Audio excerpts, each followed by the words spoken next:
আলহামদুলিল্লাহ রবিল আলমিন আসসালাতু আসসালামু আলা সঈদুল মুরসালিন ওয়া আলা আলিহি ওয়া সাহবিহি আজমাইন। সম্মানিত সভাপতি আলহাজ আব্দুল মালিক মোল্লা, তার সাথে আমার আগে কথা হয়েছে। দীর্ঘদিন কাজ করছেন ব্যাংকিং নিয়ে এবং লেখালেখিও করেন। সম্প্রতি তার আমি দেখলাম যে এটা কথাও ছিল আমার সাথে, বই অভিনন্দন জানাই। উপস্থিত আছেন প্রধান অতিথি চট্টগ্রাম সমিতির সভাপতি মোহাম্মদ মুসলিম চৌধুরী। আমি চট্টগ্রামে অনেকবারই গিয়েছি, কিন্তু চট্টগ্রামের মেজবানের সাথে পরিচিত না। কিন্তু আমি যখন ঢুকছিলাম তখনই আমার মেন্টর আমাকে অনেক স্নেহ করেন।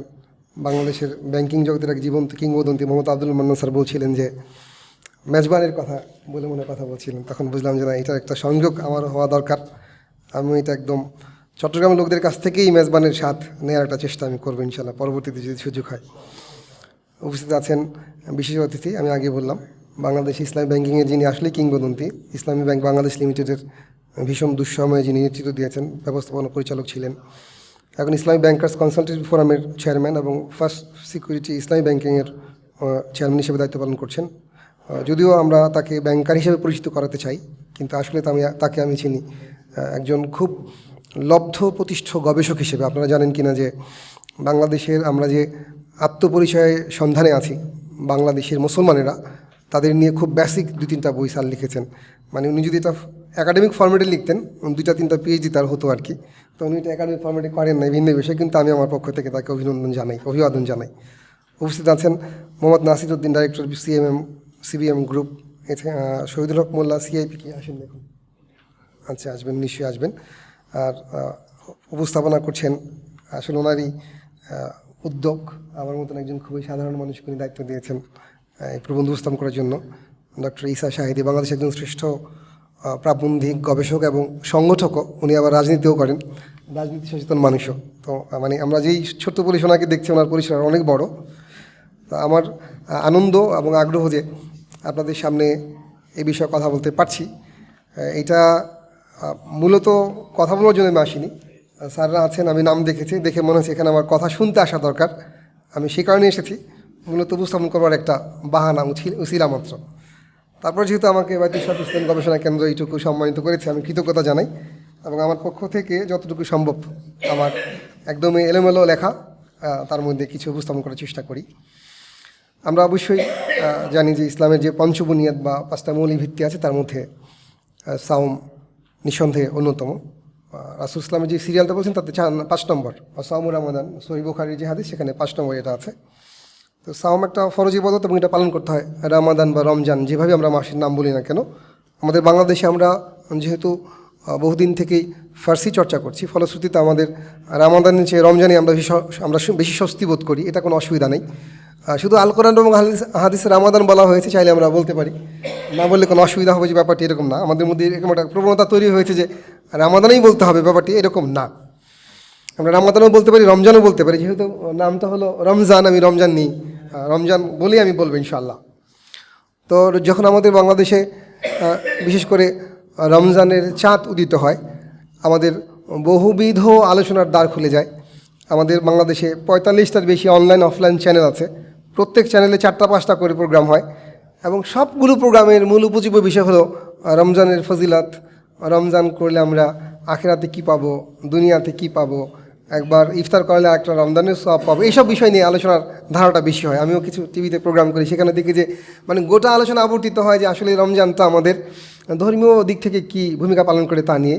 কিন্তু আল্লাহ রাব্বুল আলামিন কোনো একটা ইবাদতেই, বিশেষ করে মৌল ভিত্তির 5টার মধ্যে একটা ইবাদত রমজান, সেখানে কোনো ক্রমে এইটাকে শুধুই আমরা যাকে ধর্মীয় আনুষ্ঠানিকতা বলি বা আনুষ্ঠানিক ধর্ম বলি তার জন্য দিয়েছেন। এটা অবিশ্বাস্য একটা বিষয়। মূলত ধর্মীয় এই দিকটার চেয়েও রমজানের অনেক বেশি প্রভাব, অনেক বেশি ভূমিকা সামাজিক উন্নয়নে বা সমাজের ক্ষেত্রে। এবং আপনারা যদি চিন্তা করি এবং চোখ বন্ধ করে পর্যবেক্ষণ করি, আমরা বরং ধর্মীয় ইবাদতের চেয়ে রমজানকে বা সিয়ামকে অনেক বেশি সামাজিক ইবাদত হিসাবে দেখতে পাবো, যেটা অন্য ইবাদতে এত বেশি না। আপনি হজের কথা বলেন, হজটা হয়তো কম্বাইনলি যে আদায় করে চলে আসি, আমরা সালাত আদায় করি, সিস্টেমেটিক হয়তো মসজিদে যাই, কিন্তু এই যে সিয়ামের টোটাল ব্যাপারটাতেই আমরা যেভাবে কম্বাইনলি টোটাল সমাজের সব লোককে কানেক্ট করতে পারি, এটা অন্য কোনো জায়গাতে খুব একটা দেখা যায় না। তো সেই জন্য আমি খুব ধন্যবাদ জানাই ডক্টর ঈসা শাহিদিকে। উনি প্রাবন্ধিক এবং গবেষক, প্রাজ্ঞ গবেষক বলেই খুব চমৎকার বিষয় ঠিক করেছেন, যে বিষয়ে আমরা আসলে খুব বেশি কথা বলি না, কিন্তু অনেক বেশি কথা বলা প্রয়োজন। সমাজ উন্নয়নে রমাদানের যে ভূমিকা, এটা টোটাল আলোচনাকে আমি 11টা পয়েন্টে, এটা কি দেওয়া হবে সবাইকে? মানে ভালো হতো যে আমি মানে আমার খুব দীনতা নিয়ে কাজটা করেছি, আপনাদের হাতে থাকলে আপনাদের পরামর্শ আমি কিছু পেতে পারতাম, মানে আপনারা দেখে বলতে পারতেন যে কী কী কালেকশন করা দরকার। আমি 11টা পয়েন্টে পুরো আলোচনাকে ভাগ করবার চেষ্টা করেছি, এবং পয়েন্টসগুলো গুরুত্ব হিসাবে না, আমি বর্ণানুক্রমে সাজিয়েছি, মানে থেকে অনুষ্ঠান পর্যন্ত সিরিয়ালি সাজিয়েছি, যাতে করে মনে রাখা সহজ হয়। গুরুত্ব হিসাবে সাজালে হয়তো ভালো হতো, আপনাদের পরামর্শ থাকতে পারে, কিন্তু আমি সাজিয়েছি বর্ণানুক্রমে। 11টা পয়েন্ট আমি টোটাল বিষয়কে উপস্থাপন করতে চাই। সেখানে আমি প্রথমে নিয়ে আসি যে অশালীন আচরণ এবং অশ্লীলতা প্রতিরোধে রমজান কী ভূমিকা পালন করে, এটা আমরা প্রথমে বলতে চাই। আমরা জানি যে আল্লাহ রাব্বুল আলামিন সকল ধরনের অশালীন আচরণ হারাম করেছেন, অশ্লীলতা হারাম করেছেন। আপনারা অবশ্যই এই আয়াতের সাথে পরিচিত। আল্লাহ বলছেন, কুল ইন্নামা হাররামা রাব্বিল ফাওয়াহিশা মা যুহারা মিনহা ওয়া মা বাতানা। আল্লাহ রাব্বুল আলামিন তার রাসূলকে বলছেন, হে রাসূল আপনি বলুন, আমার রব হারাম করেছেন সব ধরনের প্রকাশ্য এবং গোপন অশালীন অশ্লীল কাজ। অন্য সময় আমরা অশ্লীল কাজ থেকে দূরে থাকি, নিঃসন্দেহে থাকি, কিন্তু রমজানের ব্যাপারটা একদম অন্যরকম, রমাদানের ব্যাপারটা ভিন্ন রকম। মানে যেই লোকটা অন্য সময়ে নানাবিধ মন্দ কথা বলে, ঝগড়ায় গালিগালাজে অশালীন অশোভন শব্দ ব্যবহার করে, পোশাকেও কোনো অশোভন কোনো বিষয় থাকে, কোনো অনুসর্গ থাকে অশোভন, সেই লোকটিও কিন্তু খুব দ্রুত রমাদানের চাঁদ ওঠার সাথে সাথে তার মধ্যে একটা পরিবর্তন চলে আসে। এবং আমরা জানি যে রমজান শুরু হওয়ার পরপরেই আমাদের বাংলাদেশের ব্যবসায়ীরা আগে থেকেই একটা প্রস্তুতি নেয় রমজানের ব্যবসাটা কিভাবে করবে। তারা একটা বিশাল মজুদদারি তৈরি করে, বেশি ব্যবসা করতে চায়। ইভেন রমজানে যারা বাংলাদেশের সাংস্কৃতিক কর্মী, তারাও নানা ধরনের নাটক সিনেমা বানাতে চায়, কিন্তু কোনো সিনেমা নাটকই রমজানের জন্য না, রমজানের পরের জন্য। মানে রমজানে বরং সিনেমা হলগুলোতে আমরা বেশিরভাগই দেখি যে কোনো সিনেমা চলে না। তো আমরা যারা খুব খোলা চোখে দেখি, তারা দেখি রমজান কোনো কথা না বলবার আগেই রমজানের সুপ্রভাবে আমাদের আচরণের মধ্যে, চিন্তার মধ্যে, চরিত্রের মধ্যে অশালীন আচরণ আর অশোভন অশ্লীল কাজ থেকে দূরে থাকবার একটা মনোবৃত্তি তৈরি হয়। তো এটা যদি আমরা বুঝে করতে পারি, আল্লাহ রাব্বুল আলামিন যে শিক্ষা দিয়েছেন সেই শিক্ষাটা মেনে করতে পারি, রাসূল যে আদর্শ দেখেছেন সেই আদর্শ বুঝে নিজের জীবনে রূপায়ণ করতে পারি, অনুশীলন করতে পারি, এবং এই রমাদানের প্রভাবটা বাকি 11 মাস কন্টিনিউ করতে পারি, আশা করা যায় আমরা যেমন অশালীন আচরণ মুক্ত, অশ্লীলতা মুক্ত সমাজ চাই, সেই সমাজ রমজান আমাদেরকে অবশ্যই উপহার দিতে পারবে। দ্বিতীয় যে পয়েন্টটিতে আমি কথা বলতে চাই সেটা হলো রমাদান আত্মীয়তার বন্ধন এবং বন্ধুত্ব সুদৃঢ়করণে ভূমিকা রাখে। আমরা আল্লাহ রাব্বুল আলামিনের কাছ থেকে তো ঘোষণা শুনেছি, ওয়াবিল ওয়ালিদাইনি ইহসানা ওয়াবিযিল কুরবা ওয়াল ইয়াতামা ওয়াল মাসাকিন। ওয়াবিযিল কুরবা হলো আত্মীয় স্বজনের কথা বলা হচ্ছে, নিকট আত্মীয়, যাদের প্রতি ইহসান করতে হয়। আর রাসূল তো অনেক জায়গাতে, অসংখ্য জায়গাতে বলেছেন যে আত্মীয়তার সম্পর্ক ছিন্নকারী জান্নাতে যাবে না। এবং আমাদের জীবিকার যদি আমরা বুলন্দ করতে চাই, হায়াত বাড়াতে চাই, রাসূল বলছেন আত্মীয় স্বজনের সাথে ভালো ব্যবহার করতে হয়। আর আল্লাহ রাব্বুল আলামিন ওয়াসাহিব বিজান বলতে যেরকম প্রতিবেশীর কথা বলেছেন, তারা আসলে বন্ধু, যারা আমাদের সাথে সতীর্থ, সহপাঠী, সহকর্মী হয়ে থাকে। তো এদের সকলের সাথে সম্পর্ক সুদৃঢ় করবার চেষ্টা আমাদের অন্য সময় নিঃসন্দেহে থাকে, কিন্তু রমাদান আলাদা করে গুরুত্ব দেয়। কারণ আমরা যেহেতু জানি যে রমাদান আমাদেরকে এমন চেতনায় উদ্বুদ্ধ করে, যে চেতনা আমাদের মনের ভিতরে এই বোধ জাগায় যে আর কেউ দেখুক বা না দেখুক, আল্লাহ দেখেন, এবং আমরা আমাদের ইবাদতকে কবুলযোগ্য করতে চাই, আমাদের চরিত্রকে সুন্দর করতে চাই। সেক্ষেত্রে আমরা সবসময়ই চাই যে আমাদের হকগুলো যেন ঠিকঠাক আদায় হয়ে যায়, আত্মীয় যেন আমাকে কোনো বিষয়ে অভিযোগ করতে না পারে। এবং একটা সুন্নাও চালু আছে, আপনারা করেন কিনা জানি না, আমরা চেষ্টা করি রমাদান শুরু হওয়ার পর মানুষের কাছে ক্ষমা চাওয়া, যে যেসব ত্রুটি বিচ্যুতি হয়েছে সেগুলোর জন্য মানুষের কাছে আল্লাহর কাছে আমরা মাপ চাই। আমাদের একটা বিরাট প্রবলেম আছে, আপনাদের নাই, আমার পক্ষ থেকে বলছি, আমার এটা আছে আর কি। এটা হলো আমরা আল্লাহর কাছে মাপ চাই, কিন্তু মানুষকে মাফ করতে চাই না। বরং আমরা বলি যে এইটা তুমি করেছো, যে মরণ পর্যন্ত এটা আমি মনে রাখবো, এটা আমাদের একদম প্রাণপণ শপথ যে আমরা এটা কখনো ভুলবো না। মানে আমরা ভুলতে চাই না, ক্ষমা করতে চাই না, কিন্তু চাই যে আল্লাহ আমাদের মাফ করবে, এটা হওয়ার কোনো সুযোগ নাই। মানে আমরা মাফ যদি চাই, তাহলে আমাদেরকে মাফ করার অভ্যাস গড়ে তুলতে হবে। তো রমাদান আমাদেরকে উদ্বুদ্ধ করে যে আমরা যেন আত্মীয় স্বজনকে মাফ করে দিই, হক আদায় করি, আবার নিজেরাও মাফ চেয়ে নেই। কারণ আমরা তো পদে বিপদে নানাভাবে তাদের হক নষ্ট করি, হক ঠিকঠাক মতো আদায় করতে পারি না। তো রমাদানে যেহেতু আমরা সব দিকেই সচেতন থাকি, এই বোধটা যদি আমরা কন্টিনিউ করতে পারি বাকি 11 মাস, মানে এই রামাদানে আমরা যেরকম করে ইফতার পাঠাই, এই রামাদানে যেমন সাহারিতে ডাকি, রামাদানে যেমন গিফট করতে চাই, রামাদানে যেমন খোঁজখবর নেই, আমাদের অধিকাংশ আত্মীয়ের সাথে কথাবার্তা হয় আমার সেহরির সময়, কারণ তখন নিশ্চিত জানি যে সবাই ঠিকঠাক কথা বলার মতন জায়গাতে আছে। অন্য সময় না হলেও আমরা ইফতারের আগে একটু সবাই মিলে দোয়া করার চেষ্টা করি। এখন তো ইসে করি আমরা, এটা কী বলে, হোয়াটসঅ্যাপ মিলে সব ভাই বোনেরা করে যদি একসাথে একীভূত হতে পারি না, অন্য সময় হয় না। তো আমরা যদি রামাদানের এই বোধকে কন্টিনিউ করতে পারি বাকি 11 মাস, আত্মীয়ের দূরত্ব তৈরি হবে না, বন্ধুত্বের সাথে ঝামেলা তৈরি হবে না, এবং আমরা যেরকম সমাজ চাই তেমন সমাজ আসলে আমরা কায়েম করতে পারবো। তৃতীয় যে পয়েন্ট আমি কথা বলতে চাই সেটা হলো আর্থিক উন্নয়ন। আর্থিক উন্নয়ন বললে আপনারা জাকাতের দিকে চলে যান না, জাকাত ছাড়াও রামাদানে আমরা অসংখ্য কাজ করি। রাসূলুল্লাহ সাল্লাল্লাহু আলাইহি ওয়াসাল্লামের প্রিয়তম সাহাবী ইবনে আব্বাস বর্ণনা করছেন, এটা সহিহ বুখারীর একদম শুরুর দিকে 5 নম্বর হাদিস, কানা রাসূলুল্লাহ সাল্লাল্লাহু আলাইহি ওয়াসাল্লাম আজওয়াদান নাস, রাসূল ছিলেন সবচেয়ে বেশি দানশীল। আর ওয়াকানা আজাদু মায়াকুনু ফি রামাদান হিনা ইয়ালকাহু জিবরিল, তার দান আরও বেড়ে যেত যখন তার সাথে রামাদানে জিবরিলের সাথে দেখা সাক্ষাৎ হতো। মানে অন্য সময় তো দান করতেই নেই, রামাদান দান করার প্রবণতা আরও বেশি বেড়ে যেত। এবং এই হাদিসের সর্বশেষ রাসূল বর্ণনাকারী বলছেন যে রাসূল হতেন উদার উন্মুক্ত হাওয়ার মতো দান করার ক্ষেত্রে রামাদানে। আমরাও দান করি, কারণ আমরা জানি যে অন্য সময় দানের চেয়ে এই সময় দানের মর্তবা মর্যাদা বেশি, 7 থেকে 700 গুণ আল্লাহ বাড়িয়ে দেন। তো আমরা দান করতে থাকি, সাদাকা দিতে থাকি, দান করতে থাকি, সাদাকা দিতে থাকি। সাদাকা দানগুলো যায় কার কাছে? গরিব মানুষের কাছে। তারা বাজারে যায়, বাজারে গেলে তারা কিছু ক্রয় করে, মানে বাজার চাহিদা তৈরি হয়। বাজার চাহিদা তৈরি হলে উৎপাদনের উপযোগ তৈরি হয়, উৎপাদন করার জন্য তখন কর্মী লাগে, শ্রমিক লাগে, তার মানে হলো কর্মসংস্থান তৈরি হয়। মানে শুধু একটা রামাদানে দান সাদকার ভিত্তিতে যেই পরিমাণ বাজার চাহিদা তৈরি হয়, যেই পরিমাণ, স্যার ভালো বলতে পারবেন, মানে স্যারের আরও বেশি সুনির্দিষ্ট সুস্পষ্ট বক্তব্য নিঃসন্দেহে থাকবে, মানে যেই পরিমাণ অর্থের টার্নওভার হয় একটা রমাদানে জাকাত বাদ দিয়ে যেটুকু হয়, শুধু এইটুকু যদি প্রপারলি ইউটিলাইজ করা যায় এবং কন্টিনিউ করা যায় বাকি 11 মাস, আশা করা যায় যে একটা সমৃদ্ধ সমাজ প্রতিষ্ঠিত হতে পারে। তো রমাদান আমাদেরকে সেই চেতনা উদ্বুদ্ধ করে। আর্থিক উন্নয়নের ক্ষেত্রেও তার একটা ভূমিকা থাকে, জাকাত বাদ দিয়ে। জাকাতের কথা আমরা আলাদা করে বলবো। রমাদান আমাদেরকে দূর করতে শেখায় 3টা ভয়ঙ্কর অপরাধ। একটা হলো গীবত, একটা হলো লুমাজা, একটা হলো তুহমাত। গীবত তো আমরা জানি, রাসূলের ভাষ্য হলো আমার সাথীর মধ্যে যে দোষ আছে সেটা তার অগোচরে বলা, মানে ও দোষী, সে দোষী, তার অগোচরে বলা। আর লুমাজা হলো দোষ আছে মুখের উপর বলা। আমরা কিন্তু অনেক লোক আছি বলে যে আমরা ঠোঁট কাটা, আমরা স্পষ্ট ভাষী, আমরা যে কোনো কথা মানুষের মুখের উপর বলে দিতে ভালোবাসি। আল্লাহ রাব্বুল আলামিন কিন্তু ওয়াইল বলেছেন, ওয়াইলুল্লি কুল্লি হুমাজাতিল লুমাজা, যারা প্রকাশ্যে মানুষকে এরকম নিন্দা করে, কষ্ট দেয়, তাদের ধ্বংস। মানুষকে নিন্দা করার ভালো পদ্ধতি ইসলামে আছে। মুমিনের আয়না রাসূল বলছেন, সেটা হলো ভালোবাসার সাথে, ইহতিসাবের সাথে, ইহসানের সাথে। আপনি তাকে পছন্দ করেন, ভালোবাসেন, বুঝাইতে যদি পারি আমি, তাহলে সে আমার কথায় সংশোধিত হবে। আর যদি বুঝাতে না পারি, যদি কোনো ত্রুটি বিচ্ছুতি ধরে ফেলি, সেটা কোট করে রাখবে আর বলবে যে আমার সময় আসবে এবং আমিও তোমার দোষ ধরাই দেবো। তখন বিদ্বেষ তৈরি হয়। আর ভালোবেসে সংশোধন করবার চেষ্টা করলে ভালোবাসা তৈরি হয়, সংশোধিত হওয়ার পথ তৈরি হয়। তা আমরা রামাদানে খুব চেষ্টা করি যে আমরা গীবত করবো না, আমরা লুমাজা থেকে দূরে থাকার চেষ্টা করি, খুব চেষ্টা করি। মিথ্যা অপবাদ আমরা দিই না। রামাদানে আমরা খুব ট্রাই করি। কালকে আমি একজনকে কথা বললাম যে যাবো, এটা বলছি আর কি, যাবো, শুধু বলে ফেলছি, ভুলে যে যাবো।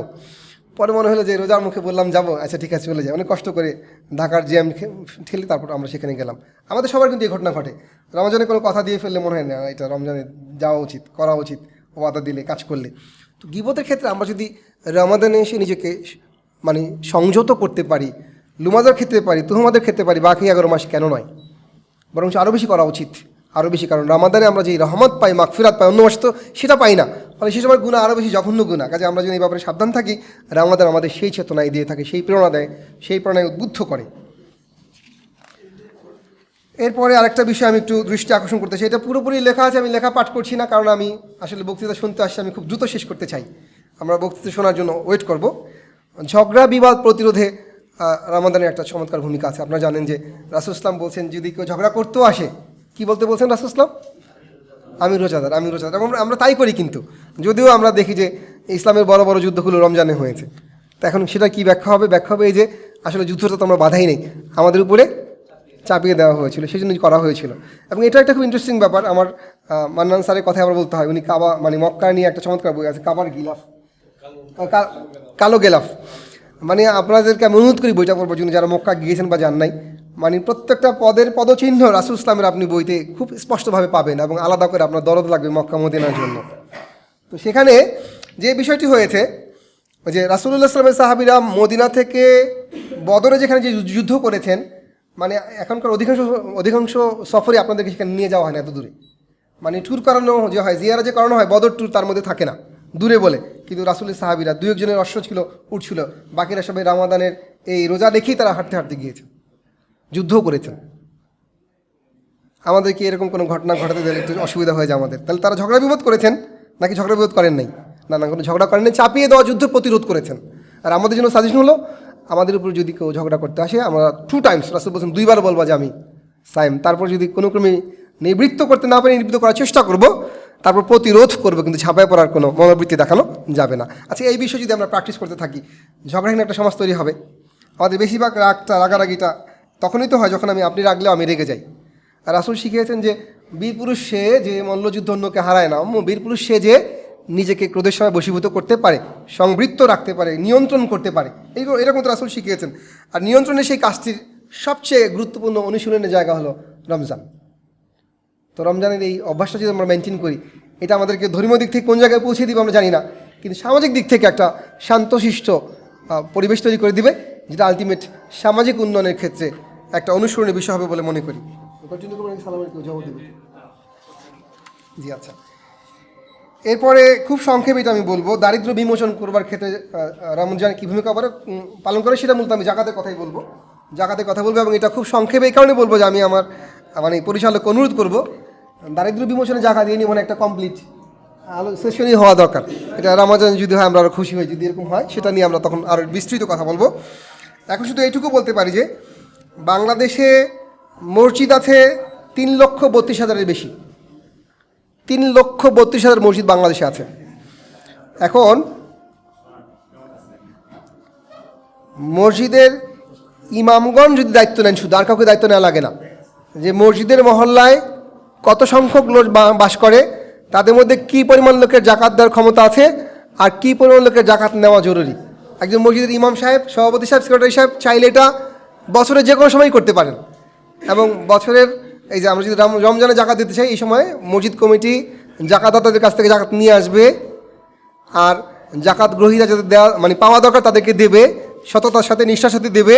এবং যদি প্রজেক্ট নেয় 2-3 বছরের, স্যার নিশ্চয় আর ভালো করে বলবেন, 3 বছরের প্রজেক্ট নিলে একটি মহল্লা একদম কমপ্লিটলি দারিদ্র্যমুক্ত হতে পারে।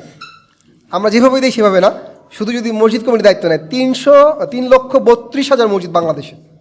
গ্রামের কথা আমরা শুনেছি 68,000 গ্রাম বাঁচলে বাংলাদেশ বাঁচবে। তো মসজিদ কত বেশি, প্রত্যেকটা মসজিদ যদি শুধু তার জায়গাতে দায়িত্ব নেয়, তাহলে 3 বছরের ব্যাপার বাংলাদেশের মতো দারিদ্র্যপীড়িত দেশকে দারিদ্র্যমুক্ত করা। আমি পরে যে পয়েন্টে কথা বলতে চাই সেটা হলো ধূমপান আর মাদকাসক্তি প্রতিরোধে রমজান মাস সবচেয়ে বড় ভূমিকা পালন করতে পারে। আমরা অনেকে স্বীকার করতে চাই না, মানতে চাই না যে ধূমপান হারাম। আমাদের শুনতে অস্বস্তি লাগে, কিন্তু ধূমপানের 3টা ভয়ঙ্কর হারাম কাজ হয়। অপচয় হয়, নিশ্চয়ই আমার সাথে আপনারা একমত হবেন যে অপচয় হালাল না, তাই না? অপচয় হয়, নিজের ক্ষতি হয়, অন্যের ক্ষতি হয়। এই 3টার কোনো কাজে আল্লাহ হালাল রাখেন নাই। রমজান সেই চমৎকার মাস, এই সময় আমরা চাইলেই, সিদ্ধান্ত নিলেই, এই একটা মাস সিদ্ধান্ত নিলে আমাদের পক্ষে ধূমপান থেকে দূরে থাকা সম্ভব। এবং আল্লাহর নিয়ম না মেনে বাংলাদেশে অনেক মুসলিমও মদ পান করেন, আমরা স্বীকার করি বা না করি, বাংলাদেশে অনেক মুসলিম মদ পান করেন। তারা রমজানে হয়তো সাবধান হয়ে যান। তো রমজানের এই সময়টুকু যদি তারা কাজে লাগান, বোধে, বুদ্ধিতে, চিন্তায়, আশা করা যায় যে একটি ধূমপান মুক্ত, মাদকাসক্তি মুক্ত সমাজ প্রতিষ্ঠিত হবে। আর যেই সমাজে ধূমপান থাকবে না, মাদকাসক্তি থাকবে না, সেই সমাজ উন্নত হবেই, নিঃসন্দেহে হবে। কারণ আমরা শুনেছি যে বাংলাদেশে 1 বছর যে পরিমাণ ধূমপানের পিছনে ব্যয় করা হয়, এই দিয়ে কয়েকটা পদ্মা সেতু বানায় ফেলা যায়। তো আমরা যদি একটা বছর এই খাতের ব্যয় কমাতে পারি, আশা করা যায় সমৃদ্ধ সমাজ নির্মিত হবেই। আরেকটা পয়েন্ট আমি বলতে চাই, মানব সম্পদ উন্নয়নে রমজান কী কাজ করে। আমরা তো এই ওয়াজ শুরু হলেই রমজানের আলোচনা শুরু হলে এই আয়াত দিয়ে শুরু করি, কুতিবা আলাইকুমুস সিয়াম। এটা ছাড়া আমাদের কোনো আলোচনা শুরু হয় না। কিন্তু সর্বশেষ যে কথা, লাআল্লাকুম তাত্তাকুন, এটা তো শুধু তাকওয়া অর্জনের এই লক্ষ্যে বলে না, বরং মানব সম্পদ উন্নয়নের কথা বলে। আমি একটা মন্দ লোক, আমার চরিত্রের অসুবিধা, আমি দায়িত্ব পালনে ঝামেলা করি, আমি মানুষের হক নষ্ট করি, মানুষের সমালোচনা করি, উন্নয়নে কাজ করি না, অর্থহীন কাজ করি, অনর্থক কাজ করি, এই যে সকল কথাবার্তা কাজ আমি করি, এই সব কিছু থেকে আমাকে দূরে রেখে যদি আমি আমার আত্মোন্নয়ন করতে পারি, আসলে তখনই তাকওয়াটা অর্জিত হয়। আমরা আল্লাহর ভয় যে বলি, আল্লাহর ভয় ব্যাপারটা যেভাবে বলি, ব্যাপারটা আসলে সেরকম না। আসলে আল্লাহ রাব্বুল আলামিনের সন্তুষ্টি হাসিলের জন্য তার নিষিদ্ধ কাজসমূহ থেকে বিরত থাকার মূল অর্থ হলো তাকওয়া। যদি সেটা হয়, আর যদি আমরা অর্জন করতে পারি, মানব সম্পদ উন্নয়নে স্যাররা অনেক বড় বড় প্রজেক্ট নিয়ে থাকেন, বড় বড় প্রোগ্রাম নিয়ে থাকেন, তার কিছু করা লাগে না। একটা লোক যখন তাকওয়ান হয়ে যায়, ও দায়িত্বশীল হয়, কারণ সে জানে যে কুল্লুকুম রাইন ওয়াকুল্লুকুম মাসউলুন আল্লাহ রায়াতিহি, তোমরা প্রত্যেকে দায়িত্বশীল, দায়িত্ব সম্পর্কে জিজ্ঞাসিত হবে। এই বোধ যার মধ্যে থাকবে, সে কীভাবে আবার আলাদা করে ট্রেনিং নিতে হবে তার। তো সাওমের এই ব্যাপারটা যদি আমরা আমাদের বোধের মধ্যে প্রাকৃতির মধ্যে নিয়ে আসতে পারি, আশা করা যায় একটা সমৃদ্ধ সমাজ নিঃসন্দেহে হবে, যে সমাজের স্বপ্ন আমরা দেখি। মিথ্যাচার প্রতিরোধে তো মানে একদমই কাজ করে, কারণ রাসূল সাল্লাল্লাহু বলছেন, সুন্দর করে বলছেন, যে ব্যক্তি মিথ্যা বলা আর সে অনুযায়ী আমল করা বর্জন করেনি, তার পানা হাজাতুন ফি আইয়াদা তো আমাহু ওয়া শারাবাহু, তার পানীয় থেকে, তার খাবার থেকে আল্লাহ কিছু যায় আসে না, যে মিথ্যা ত্যাগ করতে পারি। তার মানে আমরা যারা সাওম পালন করছি এই রমজান মাসে, আমাদের তো নিয়তের সাথে সাথে এই নিয়ত থাকে যে অন্তত মিথ্যাটা রোজা রাখা অবস্থায় বলবো না। তো রোজা রাখা অবস্থায় মিথ্যা বলবো না, যারা নিয়তটা করছি, 1 মাস প্র্যাকটিস করছি, যদি কন্টিনিউ করি, আল্লাহ চাহে তো বাকি 11 মাস আমরা কন্টিনিউ করতে পারবো। আর যখন একটা লোক মিথ্যা বলবে না, তার সাথে লোকদের লেনদেন খুব ভালো হবে। আমি আবারও স্যারের কাছে ফিরে যাচ্ছি। স্যাররা মুশারাকা বলে একটা ব্যবসা করতেই পারে না, মানে ব্যবসায়ের সবচেয়ে বড় জায়গাটা মুশারাকা, ব্যাংকও দেবে, আপনিও দেবেন, করতেই পারে না, কারণ জনগণের উপর তারা ট্রাস্ট করতে পারে না, ওরা মৃত্যু করা প্রতারক। তো রমজানের যদি এই ব্যাপারটি কন্টিনিউ হয়, তাহলে সেই জায়গাটাও একটা বড় নোটিস করার জায়গা আমাদের হয়ে যায়। শেষ হয়ে গেছে। এরপর রমজান সহানুভূতি সৃষ্টি করে, সহযোগিতা বৃদ্ধি করে, কারণ আমরা খেতে বসলেই মনে পড়ে আমার ভাইকে না খেয়ে আছে, কারণ রমজান আমাকে মানে ক্ষুধার কষ্ট শেখায়, তৃষ্ণার কষ্ট শেখায়, যদিও আমাদেরকে শেখায় না, কারণ আমরা ইফতার আর সারিতে এই পরিমাণ খাই যে আমাদের ক্ষুধা লাগার আর কোনো স্কোপ থাকে না। তো সেই জন্য আমাদের এই জায়গাতে একটু সাবধান থাকা দরকার। আর সর্বশেষ যে কথাটি আমি বলতে চাই, এটা 11 নম্বর পয়েন্ট আমার, রমাদান সাম্য তৈরি করে, একতা তৈরি করে।